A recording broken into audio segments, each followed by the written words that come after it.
Welcome, everyone, to this week's Cougar Chat. This is Father Joe. I'm the chaplain here at Lansing Catholic. I've also got Mr. Stolpa here. Hello. And we're going to start with some updates about things going on. Then we'll have a short interview with some of our students, Anna and Leah Richards. And then we'll end with some Q&A. Things going on. We had a big fundraiser last Friday, Corks and Cuisine. We did. It was a blast. Yeah, it was good. Gym was all decked out, and the whites and blues and the colors, and the 80s band was there jamming the 80s hits. Yep. Had sort of the vibe of a wedding reception. It was pretty good. Father, did you go to any dances in the 80s? I wasn't alive in the 80s. Oh, so probably not. It would have been more difficult that way. I did know most of the songs, but there were a few that I was like, no, never heard this one. I actually got an interview with Paula Wilcox. We'll listen to that here now. So I'm here at Corks and Cuisine. The gym is completely transformed. We've got Christmas lights, disco ball, live music. It's pretty amazing. So I'm here with Mrs. Paula Wilcox. She planned the whole event. So Paula, tell us a little bit about Corks and Cuisine. So Corks and Cuisine was an event that we started about 7 years ago. And so sort of an alternative to some of our other traditional fundraisers that were a little bit more banquet style and formal dinner. We wanted something that was fun, a lower price point so that everybody could participate, something that was casual, and we could just have a really good time. So the whole point of this particular fundraiser is really primarily, yes, raising dollars is always nice, but to get our community together, to have fun, to be with each other, inspire each other, and support each other, and to support Lansing Catholic. So yeah, as you heard from Paula, it was a great event. Everyone should be there next year. Be sure to bring your dancing shoes. Did you dance at all? No, I don't dance, period. Ever? Well, if we're trying to raise money, then you probably don't want me out there unless it's get him to stop, and we'll donate this much money to get him to stop. So we didn't have that feature this year. So I do kind of like dancing, but I'm a little self-conscious because whenever I do dance at events like this, people tend to take their phones out and take pictures and videos of my bad dance moves. Do you have a signature move, No. like the sprinkler? Well, I used to do the worm, but the last time I tried that on a retreat, my back started to hurt pretty bad. Like so the worm where you flatten yourself on the ground? Yeah, you got to have good upper body strength, and maybe it's just not quite there anymore. But anyways, towards the end of the party, and I think Mr. Vries was behind this. I haven't asked her yet, but the band actually called me out by name to the dance floor. And then so everyone who's already out there is like motioning me over. Come back out. We want Father. Yeah, so I gave in to the peer pressure, and I went and danced for a little while. And of course, people took out their phones. I was like, put your phones away. Like, let's just have a good time. That wasn't a thing in the 80s. You didn't have to worry about picking out their big old brick phones to take photos. Also, this week we've got Ash Wednesday. So that'll be on Wednesday, February 14th. Happens to be Valentine's Day, but Ash Wednesday trumps that. This actually happened back in 2018. I remember I was at my first parish assignment, and at the time I thought this was like a very rare thing. I must have done some research, and I remember preaching about it and saying this is like the only time it'll happen in 400 years. Clearly I had bad information because here we are just a few years later. Yeah. So Father, the ashes, like that's for one of the very few things that it's very Christian and Catholic. There are certain denominations that do it as well. Why? Where did this come about? Do you know? Well, to be honest, I don't know a ton about the history of the ashes. I mean, it sort of makes sense for a lot of reasons. It's very penitential, putting ashes on your forehead. It's a reminder of death, which is one of the motivators to take seriously your faith. It's not the only one, but we are all going to die someday. And that's the words that are spoken over you when you receive the ashes on your forehead. And the ashes, we all know they're burned palm leaves, right? Yep. From the previous Palm Sunday, the year before. Correct. Where do they burn these? Do they have a big bonfire ceremony at the diocese, or how do we get the ashes for this? I think most parishes just buy the ashes kind of pre-made. We did actually make them ourselves at my last assignment. We just had like a fire pit by the rectory and just burnt the ashes, and you collect them and sort of sift them out so they're not all chunky. And so then how do we get them? Do we get them in a big old box and it's just ashes? Yeah. If you buy it from a company, it'll Amazon? Come in some you get it from Amazon? You can get anything on Amazon. They probably have it. I don't know. Maybe. So yeah, Ash Wednesday is coming up. So that's a day where we abstain from meat, just like all Fridays of Lent. But it's also a day of fasting. So it's abstaining from meat and fasting. The only days that have both those things would be Ash Wednesday and Good Friday. So if you're buying your sweetheart something for Valentine's Day, make sure it's not a turkey leg or anything like that. Yes, that's right. Those little sweet tart candy hearts, though. Can you eat those? I suppose. There's no meat in them, I don't think. I never liked those things, though, so. That's fair. You have them all to yourself, Stolpa. No, I like the ones that say hug me. And then also next week, I'll be gone because I'm going on a seminary visit. We've got a couple of students here from Lansing Catholic going. So we're going out to St. John Vianney College Seminary in Minnesota. That's my alma mater where I went for college. So I'll certainly say a prayer for all the guys going there, that they'll make good discernment. Looks like we have no school coming up on Monday, February 12th. It is it was won from last year's Corks and Cuisine as a prize. There's no school on Friday, the 16th? February 16th. And no school on Monday, the 19th. Nice. A lot of long days weekend. off coming up, which is exciting. So for our interview today, we've got two of our senior varsity girls basketball team players, Leah and Anna Richards. They're twins. They've been students here this is your 4th year, right? Yep. So thanks for coming on the show today.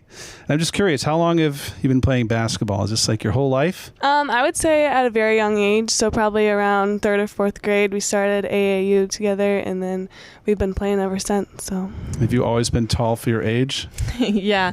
Leah's always been a little taller than me, I think, but mostly I would say we'd been tall for our age. So just natural getting into basketball. Did you play basketball growing up, Stolpa? I did. So unlike the girls, I was not tall. I was, as a freshman in high school, I was 5'3" and 90 pounds.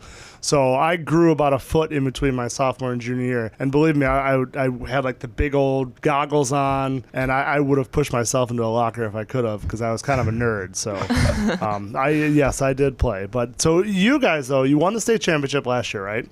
And I remember one thing you said, that this group of girls, and I think is there 9 seniors? There are 9 seniors. You guys had said at one point that you've been playing together for so long. So how long has this kind of core group been together? There was like 5 of us, I would say, that all played on an AAU team together, Michigan's Finest. So that was probably like in Was that the 5th name grade. of it, or were you just calling yourselves it Michigan's was Finest? Okay. named Michigan's Finest. So that was like in 5th grade. And then we all kind of went to separate teams like the rest of high school or whatever, but then in high school we all played again. How many of you went to did you guys go to St. Thomas? Yeah, me and Leah, and then Morgan Wilcox went to St. Thomas. Okay, and so then, the 3 of you played together then. Yep. Okay. So we played at St. Thomas for a year, and then the rest of us, like Tessa Rowe and Gabby Hollowell, they obviously went to other middle schools, but then we did play with them throughout middle school too. Did you know when you guys played on the Michigan's Finest that you were all kind of this Catholic group who was going to go to Lansing Catholic together, or did it just kind of happen that way?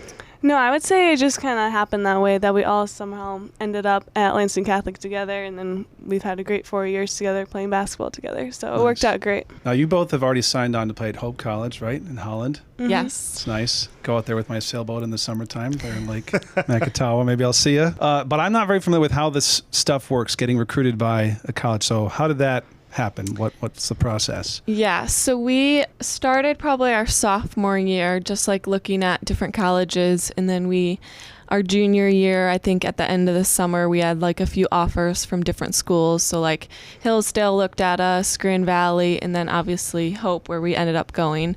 But pretty much because we played AAU basketball, so that's like in the summer, like going to different tournaments. But then when did we commit, or when did we decide? Do you remember? I would say it was the end of our junior year, which is kind of early for most people when they're being recruited, but since we like knew where we wanted to go, that's why we decided early. But I would say AAU really helped us like branch out where like other coaches could see and watch us, so that really helped us be able to figure out where we want to go and talk to other coaches. What's the farthest away you went for one of those tournaments? The last tournament we had for AAU was in Pennsylvania. Okay. And then we've also gone to Louisville, Kentucky, and then Milwaukee, Wisconsin. So there's some far ones. It's a fine city, Milwaukee. Yeah. Very good college there. So you had multiple offers and you got to decide which one you wanted to go with? Yeah, we had 3 different ones, and then we decided Hope. Yeah. Which one of you two is older since you're twins? I'm older. By how like much? 48 minutes. 48? Yeah. That's usually more than I think that the... Yeah, usually it's 2 to 3 minutes. I was like, my Yeah. wife is a twin in 7 minutes. Yeah. So I think that was there. Leah wanted a little alone time. So because you're twins and because you've kind of grown your whole life together and all that fun stuff, was there ever a time where you thought you would go to a different college from one another?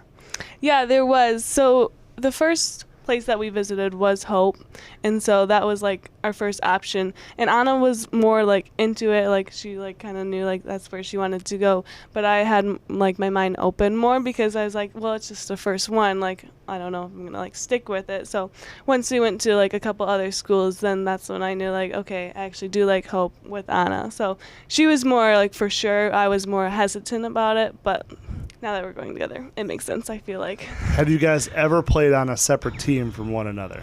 We have not. We've always played middle school and then high school and then obviously travel basketball. Yeah. What would happen if you had to play against each other? I don't know. Would it get personal? Yeah, probably. Yeah, probably. Like one-on-one, it gets a little competitive. I mean, you guys have had to have played so many games of one-on-one in the driveway Yeah, and for sure. the gym. Who usually wins, or is it tied 500 to 500 right now? Probably pretty close to tie. Obviously, she kind of has an advantage. She's a little taller. She can just post me up, but I bet it's pretty close. How real can you be with each other? Can you tell each other what you are doing wrong, what would help the team more? Yeah, I would say obviously like compared to other like teammates, like me and Leah can talk to each other more just because we know like we want what's best for each other. So I would say like in the game, I would say sometimes we do talk to each other, but then even after the game, just like saying something we thought each other did good or even something we thought we could like improve on. I think that definitely helps having a sister to do that with. So you're coming to the end of your time at high school, getting ready for a big transition. What are you excited about moving on into college? I'm excited about the new opportunities that are going to be in college. I'm just looking forward to like making more friends and studying new classes. So yeah, I would say that stuff too. And then obviously being able to play basketball for 4 more years will be fun. But then also just like a new location. Holland's fun in Grand Rapids or Holland area. So I think just exploring a new location. Well, thanks for coming on the show. It's great having you. And don't be strangers next year. You're not too far away out there in Holland, so be sure to stop by and say hello. Really quick, plug your next game for us with Coach Reed. Next, well, we actually are going to play tonight, but then we play Friday against Eaton Rapids. yeah, Eaton Rapids. All right, good luck to you guys and the team. Thank you. Thanks for having us. All right, we're moving to the last part of our podcast, some Q&A. So we've got a couple of questions here that have been submitted. Remember, you can look in the link in the show notes for the podcast to submit your questions or topic suggestions. First question is, what is your prediction for our next snow day? Oh, gosh, we know it's not coming up here anytime soon. No. I'm going to say, and I don't know if this is a school day or not, but let's just go with March 13th. That seems... You know what? I'm gonna simplify that and go with March 15th, the Ides of March, Father. See, normally February seems like a good time to bet on, but it's been so mild, and it's supposed to be this mild for at least another week or so. So I think I'm going to bet early March, just to be a little more on the safe side, because later March it might be warming up again. I'm going to say March 3rd. March 3rd. All right, so we got Sunday. March 3rd versus March 15th. March 3rd is a Sunday, just to let you know. Oh, no. Well, let's do March 4th. How'd you know that? You just... Because my daughter's birthday is March 9th. Very good. So I backed it up a week to March 2nd, Good. which is Saturday. You know your kids' birthdays. That's good. Yeah, I have it written on my hand. Next question is for you, Mr. Stolpa. Where did you go to college, and what did you do before coming to Lansing Catholic? Oh, 2 different questions. Very good. So college, I went to Marquette University in Milwaukee, Wisconsin. Hence the allegiance to Milwaukee. Hence the allegiance to Milwaukee and to Marquette. Yes, I was there from 2000 to 2004. I majored in theology, and then I went to grad school in Ave Maria down in... When I went down there, it was still in Naples before they moved to the college and to the town. Right. And so I've kind of bounced around ever since then, but most recently I was in Columbia, South Carolina, where I was the Latin teacher at a school called Dreher High School, spelled Dreher, and it took me a while to realize how to pronounce that. Was it dreary at Dreher High School? That was a good joke, Father. We call those dad jokes. For you, they're father jokes. So well done. I'm sure no one ever made that joke about you guys. No. I think there was also a Dreher state park down there, so he must have been a guy at some point. Well, thanks everybody. That's all we got for today. Be sure to tune in next week for our next episode of Cougar Chat to keep up with all the latest at Lansing Catholic. We'll see you later. We'll be here.